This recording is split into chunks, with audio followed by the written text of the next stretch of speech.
Bonjour à toutes et à tous, et moi aussi je voudrais m'adresser aux condoléances qui ont été prononcées. Je peux signer ce qui a été expliqué au niveau de la crise, au niveau de ce que font les pays qui sont dans les plus grandes difficultés. Je cite toujours en exemple encore un pays supplémentaire dont personne n'a beaucoup parlé parce qu'ils n'ont pas profité de la solidarité. C'est la Lettonie. Et je pense là à mon ami Dombrovskis, qui est arrivé dans une situation très difficile derrière les socialistes. Et je vous dis simplement une petite anecdote. Il est arrivé dans mon bureau un matin, il m'a dit « Je ne peux plus payer ni les salaires des fonctionnaires, ni les retraites. Qu'est-ce que je peux faire ?» Parce que le FMI lui avait dit « Plus de prêts ». Et j'ai dit « Je ne sais pas ». Et le lendemain matin, on s'est mis à table et on n'avait trouvé qu'une seule solution, c'était de réduire ce que lui avait demandé le FMI, de 25% les salaires des fonctionnaires et 25% les retraites. Parce que lui, il n'était pas dans l'euro, il n'avait pas de... Et aujourd'hui, 5 ans après, ce Premier ministre a sorti la Lettonie de la crise et je crois qu'ils vont faire 4% cette année de progression. Donc je le cite souvent parce que c'est aussi un exemple PPE. Sur le reste, je suis totalement d'accord. Je suis également là parce que vous savez que les élections européennes approchent. Nous devons désigner notre candidat à Dublin le 6 et 7 mai, donc je fais le tour de tous les pays et de tous les partis européens. Donc je suis dans cette croisade, je dirais. Mais entre-temps, j'ai aussi fait, samedi, dimanche, je suis allé sur un appel du roi de Jordanie avec le président du Parlement, aller en Jordanie visiter des camps de réfugiés de Syrie. Là aussi, je crois qu'on est fier d'être européen. Si vous avez un jour...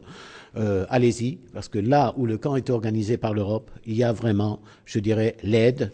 Tout n'est pas parfait dans ces situations, 150 000 personnes, mais le camp est très bien entretenu par nos ONG, par les ONG gouvernementales.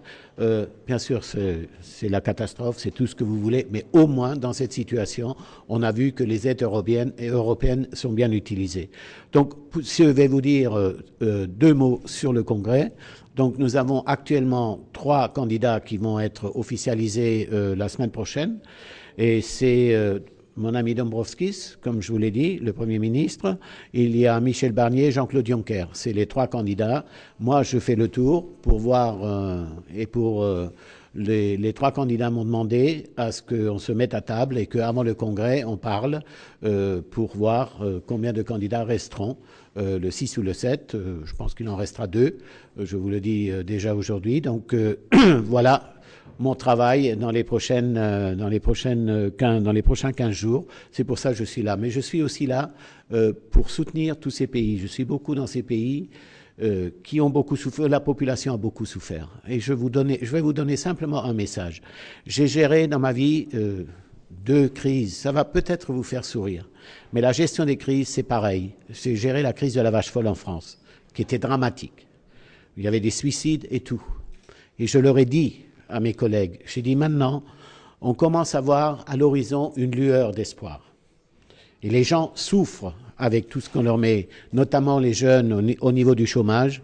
Maintenant, il ne faut surtout pas arrêter les efforts qui sont en train de faire les résultats. La pire des choses, et je l'ai vécu, quand vous arrêtez au début de la crise, quand vous voyez une lueur d'espoir, tout s'écroule derrière vous. Et alors, c'est terrible ce qui va se passer après. Donc continuons ces efforts et je crois, comme vous l'avez dit, les gouvernements du PPE ont eu le courage de prendre ça en main. Continuons ces efforts en pensant bien sûr à ceux qui souffrent. Donc il faut que là, il y ait un certain rétablissement et un petit peu plus de solidarité encore européenne sur, par exemple, et je prends ce que j'ai essayé de réaliser en Grèce il n'y a pas très longtemps, les taux d'intérêt pour les petites et moyennes entreprises sont trop élevés. Et donc, si les taux sont trop élevés, ils ne peuvent pas investir et on ne peut pas créer des emplois.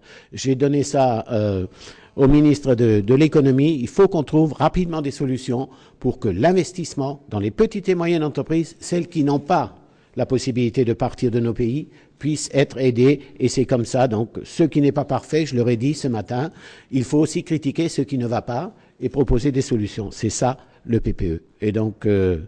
Je continue à les soutenir et il faut continuer et il faut que la population croie. Et l'autre chose que je leur ai dit aussi ce matin, et c'est bien quand le président qui est décédé, je crois qu'il a existé, il a monté le centre droit au niveau de ses valeurs, nous devons respecter et garder notre ligne au niveau des valeurs et nous n'avons pas le droit de courir derrière le populisme et derrière les populistes. C'est même si nous perdons quelques points au niveau des élections, mais nous devons garder notre base et les gens qui croient en nous parce que nous faisons du travail concret. Voilà simplement ce que je voulais dire ce matin. Merci. Si vous avez une question.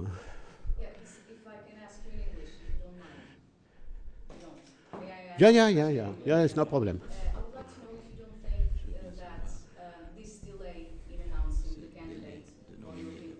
Oui.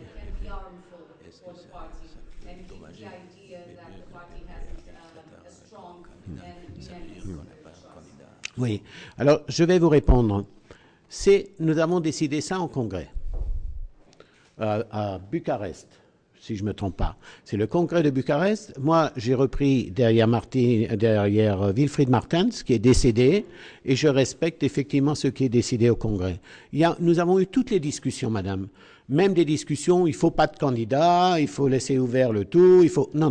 Moi, je respecte des décisions, et si on veut changer les décisions, il faut refaire un congrès. La démocratie, c'est aussi ça, c'est le respect des règles. Que nous arrivons trop tard, c'est une manière de voir. Vous savez que la campagne électorale, au niveau européen, va être très courte. Elle sera très courte et je pense que ce n'est pas pour ça que nous ne travaillons pas. Aller sur les réseaux sociaux, au niveau du groupe, au niveau du parti, nous sommes déjà dans la campagne depuis le 1er janvier. Au niveau de la préparation sur les réseaux sociaux et nous allons avoir notre candidat donc le 7 et si nous travaillons du 7 au 25, parce que le candidat ne sera pas seul. Nous avons des jeunes chefs d'État et de gouvernement qui s'engageront également dans la campagne, dont Dombrovskis, Katainen et les autres vont nous aider à faire la campagne au niveau de l'Europe. Donc, c'était une décision, je la respecte et je crois que c'est une bonne chose. D'ailleurs, ça fait patienter et je vois que même au niveau de la presse, maintenant, on commence à se poser des questions. Qu'est-ce qui va se passer à Dublin? Donc, je vous invite à Dublin.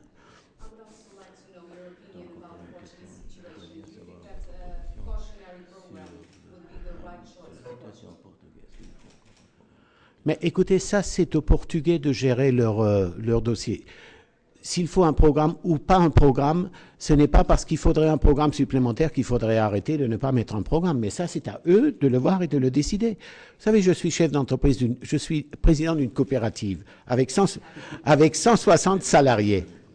Avec 160 salariés, si j'ai besoin d'un programme pour...